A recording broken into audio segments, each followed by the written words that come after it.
So, hi, welcome to the next episode of Architecture in the Den. And this time I'm delighted to welcome Simone de Gale. Hi. Like to introduce yourself? Yeah, I'm Simone de Gale. I'm a chartered architect and I run a business in Belgravia, London, and I have done for a number of years now. It's award-winning practice, and we've got projects in London and internationally, master plan projects through to architectural, commercial, retail and residential buildings, and then interior design. Awesome. So, I was kind of reading through your blog and your biography, and you set up. Did you set up straight out of university once you'd qualified? Well, actually, I set up just out of once I came out of my part two, and that was just at the end of 2009. And the reason why is because that was when the 2009 recession was taking place, Yeah. and I'm sure you can remember it. Oh, yeah.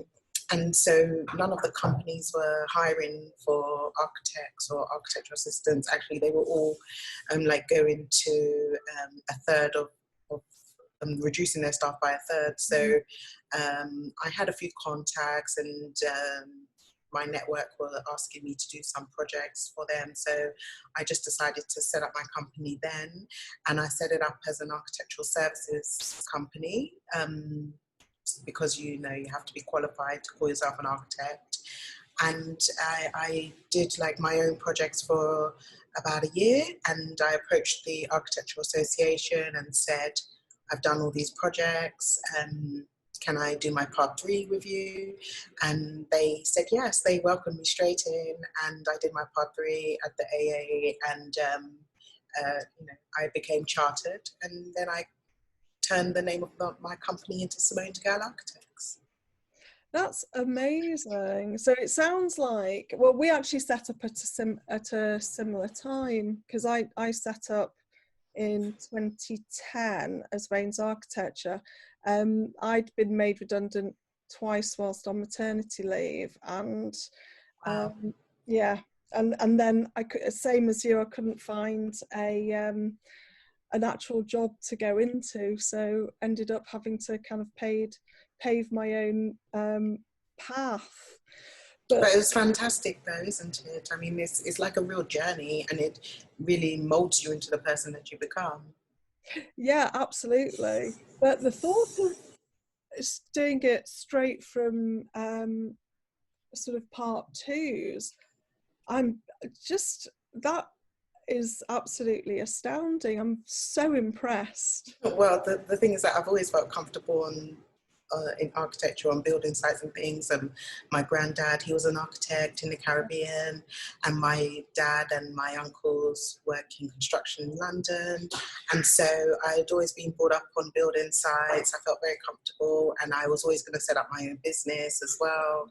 And I already had contacts, and I had potential clients. And so the only way I could service those clients was to have a legally formed company, and it was fine.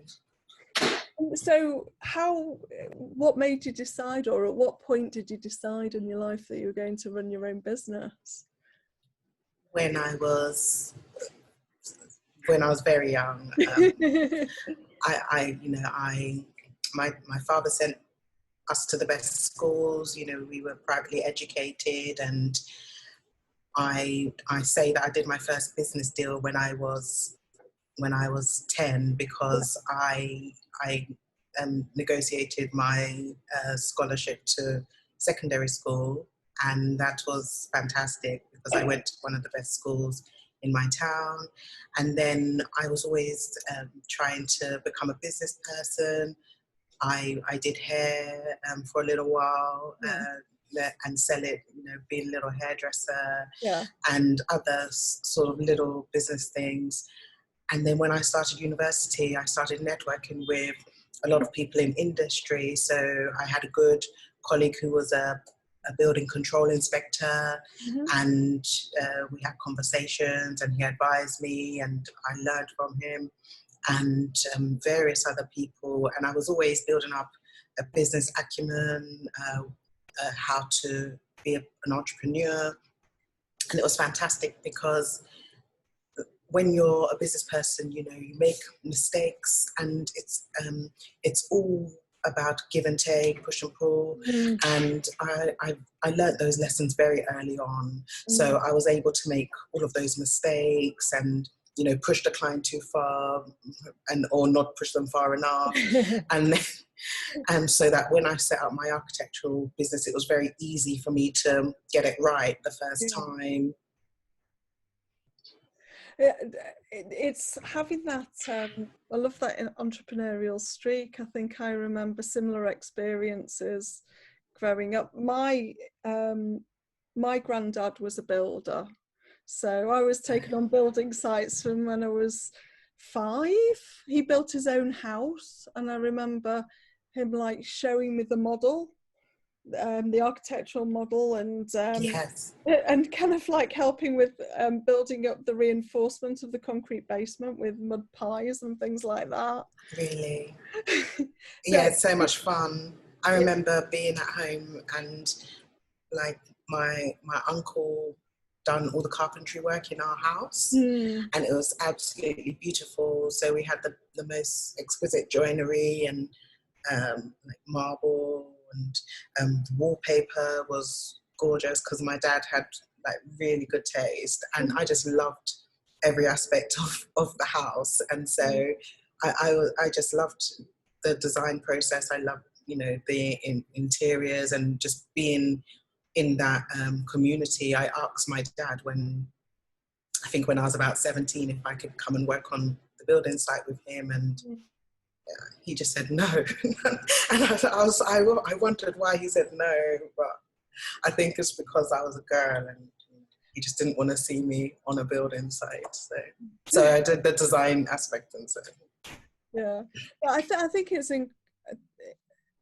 I think for both of us, having those role models within our family and being around the design and construction process has really influenced us. Yeah, it has, definitely. I said when I was about 10 that I was going to be an architect, and my friend said to me, do you know how long that takes? I just said, well, whatever, that's what I'm going to do. And I've just always pursued that career, and so there was never any doubt in my mind, never any other consideration. So it's been quite easy because you just choose, you know, the right courses, and then the networking, and then pull it all together. I think it really helps to have that really clear goal of where you want to go to. I mean, definitely. I think that's for anybody in business, wouldn't it? Just have it would, because it is surprising. Well, I shouldn't say surprising, but there's a lot of people who don't know what they want to do for their career or in life, and it's incredible to look at other people's journey and how they've gotten to certain positions by starting out with other directions. So for me, it's always been about architecture. It's all been about construction, and I've just been able just to multiply, you know, what I had in terms of my networking, my business acumen, and then the projects. And it's fantastic. I'm really enjoying my career. And yeah, and enjoying the kind of entrepreneurial side of it, because the kind of running an architectural practice isn't just about doing the work, although you've done some amazing things. Thank you very much. It's like when I set up the business, I started everything from scratch. So like I designed the logo, and when I first started the business, it was another logo, but then it evolved. But it's still, this logo we have today is one that I designed when we changed the company name to Simone de Gale Architects, and I think that was at the start of 2012. And then setting up the marketing department, I wanted the marketing material to be a certain way. So I designed all of that and then handed it over, delegated it to the person who does marketing for me. Mm. And then the same with the sales. And I set up the business with four departments, and the departments are master planning, architecture, interior design, and concepts. Yeah, yeah. And even though I had no projects, I set up those four departments, and then I went out purposely. That's a really clear structure. I went out purposely looking for projects to put in each one of those departments, so and it's just worked. So say that again. So master planning, architecture. Interior design, and concepts, which the name of concepts has changed to innovation. Yeah. But I've gone out and sourced projects for each one of those departments, and I tell you, the hardest, I've got some excellent projects in all of those departments, but the hardest one was interior design, like to get into, because even though I had a module of interior design as part of my degree, it's so competitive out there. Yeah. And like to compete against other business people who have just done interior design, their whole of their career, it was so difficult to get those first projects, because the client would say, like, shall I give an interior design project to an architect? Not too sure. And that was like the hardest one to break into at the level that, I wanted to be at. But we did it finally. And so now we have interior design, retail projects, high-end interiors, in places like Knightsbridge and Mayfair, and commercial interiors as well, offices. So that's a really, really good department. That sounds. I love that drive. Again, it's seeing that all laid out and then just going, I'm going to fill that gap. I'm going to fill that. Yeah. I mean, if you were talking to a younger architect, I mean, there's going to be quite a few, I think, now who's going to be in a similar position to us, 10 years ago, who are going to struggle to find work. What would you say to an architect who can't find a job? I would recommend them to do the same thing that I did, and I think a lot of them are. And I think it's really interesting, because this group that I've set up with my colleague, Sarah Kalata, is called Value of an Architect. And it's about how we as architects can really draw out the value of our skills and expertise, what we bring to the table, how we can draw it out and identify each one of those skills and start to use it to generate income, for it to be a source of revenue for our businesses. And I think about one particular young architect which I know of, and she was made redundant recently because of the COVID-19 situation. And so what she decided to do, because she had these graphical skills, which she had been producing these graphics for the company she worked for, she decided to start doing like these artists' impressions, and she started to get commissioned to paint through the computer, like these architects. I've been painted by her, and the RIBA have been promoting her work through their channels as well. So what's her name? It's Colleen Laurent. How do you spell that? COLLEEN. Yeah. And then Laurent, LAURENT. And she was introduced to me by a colleague, and he said, this young architect, I think she's still a student architectural assistant. She had been producing these artworks as a means of utilizing her skills while she was out of work, and it's like taking off now. Now other architects are commissioning her, and so it's fantastic. And plus she's promoting her name, her brand. It's great, and that's what we need to do. We need to really be entrepreneurial in architecture, and we need to understand what we're doing in terms of providing services to our clients, Mm. and then identifying the other markets where we have skills and expertise and are making an impact, where sometimes our advice might be critical to decision making, and really understand that is something of a value to someone.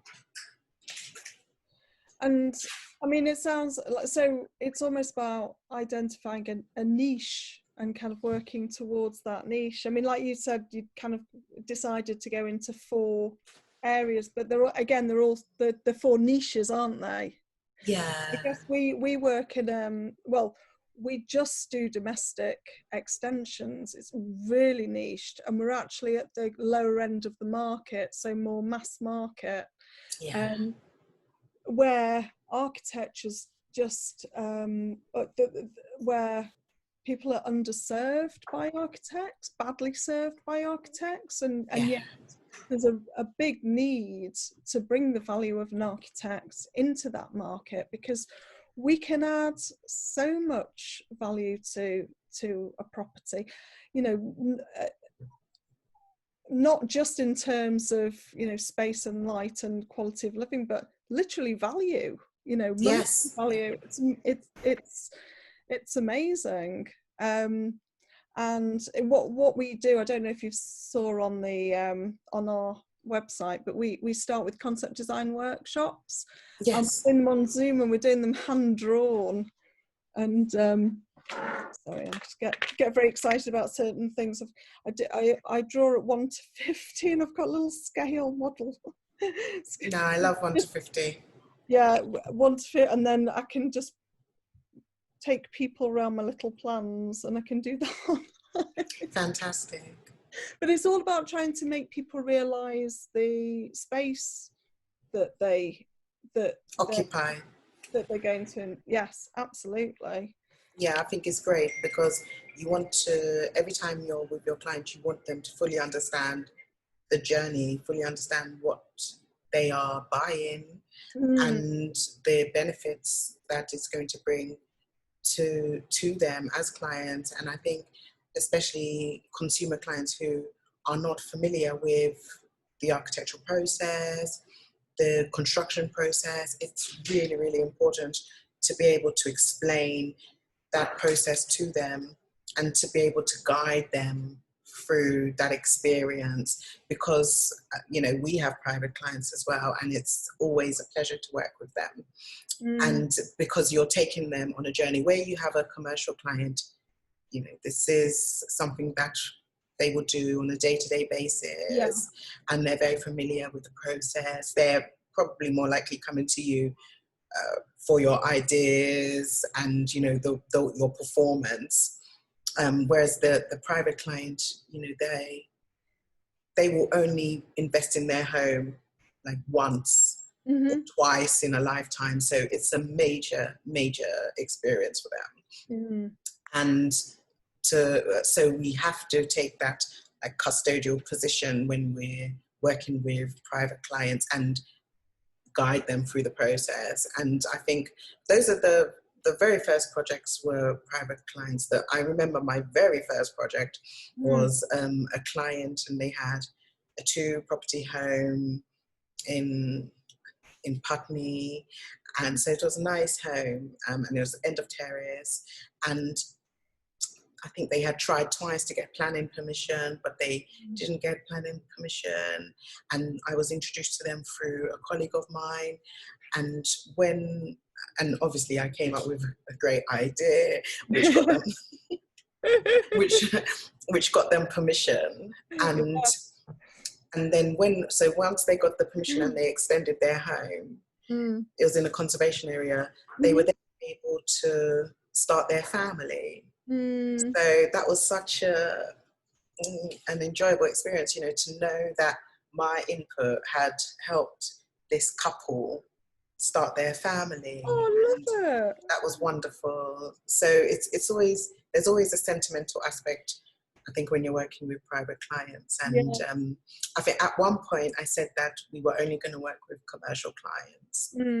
But I changed my mind, because you know, there's still amazing projects that we can get involved in, and amazing people that we can meet, and just beautiful designs. I mean, I broke my teeth working for developers, and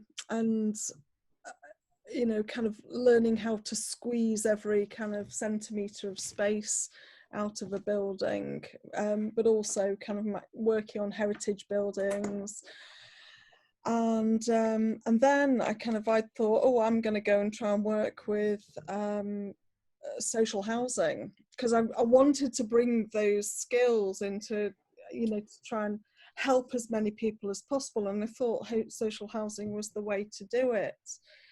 But then once I'd started to get a through flow of smaller clients, smaller private clients, I realized there's such a need for architectural input into the kind of lower end of the market, you know, doing those things like getting in an extra bedroom, you know, so that people can stay in their houses and not have to kind of mortgage themselves to the hilt to move. You know, when people often, I get clients are like, no, we need a 2-story extension in order to get that 4th bedroom so we can grow the family. And I'm like, well, actually, if you do blah blah blah blah blah blah blah blah blah blah blah, you can do it, and there you go. And it's amazing. It is, and I think it spreads the word about, again, the value of the architect and how valuable an architect is to consumer client, to developer client. You know, this is just us reaching more markets, and it is really important because, especially for the small domestic clients, you know, they're only gonna, as I said, like do this project once or twice in their life. And so for an architect to come and not only bring the volume to the development, but the, you know, the ideas, the materials, the introduction of light, different space saving methods. I think it's wonderful, and it's something that we need to continue to purvey, because it's critical that us as architects are recognised for the work that we do, not only at the developer end, but at the ordinary consumer end. Well, what's exciting you at the moment in architecture? I think what's exciting me is that I was re-elected as a council member to the RIBA. And I know you've been a council member before, because we served at the same time. Yes. And that is really exciting for me, because it, first of all, to stand again, it was quite nerve-wracking. It was really tough. Really and it was tough because there was a lot of competition. Yeah, but and it was for 2 national There was seats. only 2 seats, yes. 2, so big round of applause there for getting that. Thank you so much. But I worked so hard to get it, and I was so nervous because there was just no way that I could not get the seat. So I just worked really hard, and it just, like, getting that seat just sort of reconfirmed the members' interest for me to represent them at the council. And because I had a strong manifesto and I really went for it, you know, I proclaimed all the things that I wanted to do, and it was very strong. And I didn't know how well it would be received, but it was fantastic because it was received exactly as I wanted it to. And so it just means that I'm in a position now where I can take ideas from the membership and bring it to council, you know, directly. I'm really about being open and understanding what people want, how people want to see the RIBA represent them on change and the services and things. And to be the voice of, you know, the membership, I think is fantastic, because I will just do, you know, what the members want me to do. And so brilliant. When's the next meeting. It's on the 30th of September is the first meeting of this year. And have you put forward your first motion? my first motion. Yeah, I haven't as yet, but I will say something. And I think it's just going to be feeding from the manifesto, from the campaign, and from this group that myself and Sarah have set up, this Value of the Architect group. And we set it up so that architects can come and tell us what they want to see or how the industry should be changing, because it needs a real change. The in architectural industry, because I've been very fortunate, obviously focusing on my career since I was very young to get these kind of opportunities that I've had to date. But it's been challenging, and I've had to be very intelligent and very maneuver some of the time. And I think that we need to just have a stronger voice in society, and we need to do so many other things to reposition the architect today. And that's really what my focus is going to be. That's what it's always been. When I even stood the first time at council, it was to change this perception that we have, and to really maximize the value of the architect. And so now, especially because I've been re-elected, it's like now I feel empowered to do that. And so I'm really looking forward to the next 3 years, and just to see what comes out of that. So what specifically do you want to try and achieve? I think it's just the value of the architect, the value of the architect, and the perception that we have, and the position that we have in the construction industry. I want to empower that position and provide strength to it. And I want to do that through the RIBA, which is an institute which is highly regarded and well known, but we need to push it further. I remember reading sort of the RIBA as one of the kind of world super brands. I don't know how old really it was. Yeah, I'm sure it was, maybe it was the UK super brands. I'm sure it was like an article about 10 years ago. I wonder where we sit now.